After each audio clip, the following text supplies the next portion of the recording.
Friends, ఈ బస్సులో ఉన్న వాళ్ళందరూ నిద్రపోతూ ఉంటే ఈ బస్ డ్రైవర్ బస్ని ఇక్కడ ఆపి, ఇక్కడ బస్సు ఒక్క నిమిషం ఆగుతుంది, మీకు ఏదైనా పని ఉంటే తొందరగా చూసుకొని రండి అని చెప్తాడు. నాకు అప్పటి నుంచి దాహంగా ఉంది, నా అన్న చూస్తేనేమో నిద్రపోతున్నాడు, నేను వెళ్ళి ఒక వాటర్ బాటిల్ కొనుక్కొని వస్తాను అని చెప్పి ఆ అబ్బాయి అయితే దూరంలో ఉన్న ఒక షాప్ దగ్గరికి అయితే వెళ్తూ ఉంటాడు. అక్కడికి వెళ్ళి అంకుల్ ఒక వాటర్ బాటిల్ ఇవ్వండి అని చెప్పి డబ్బులు ఇస్తాడు. అయితే వాటర్ బాటిల్ తీసుకొని వెళ్తుండగానే ఆ బస్ స్టార్ట్ అయిపోయి అక్కడ నుంచి మూవ్ అవుతుంది.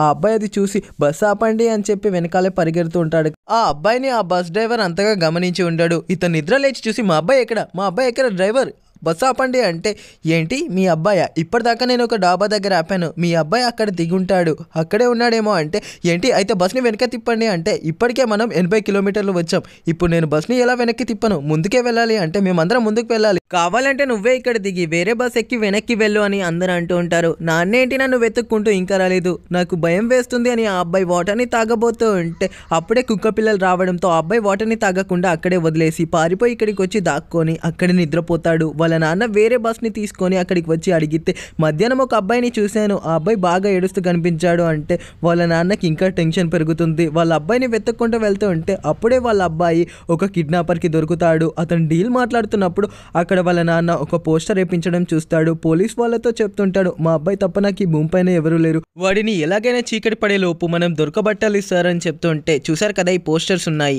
ఎవరో ఒకరు మనకి తప్పకుండా కాల్ చేస్తారు అని చెప్పి పోలీస్ అతను చెప్తుంటాడు. వాళ్ళ నాన్నకి ఆ అబ్బాయి దొరికాడా లేదా అన్నది తెలుసుకోవాలంటే ఈ వీడియో కింద పార్ట్ 2 అని కామెంట్ చేయండి. For more videos subscribe.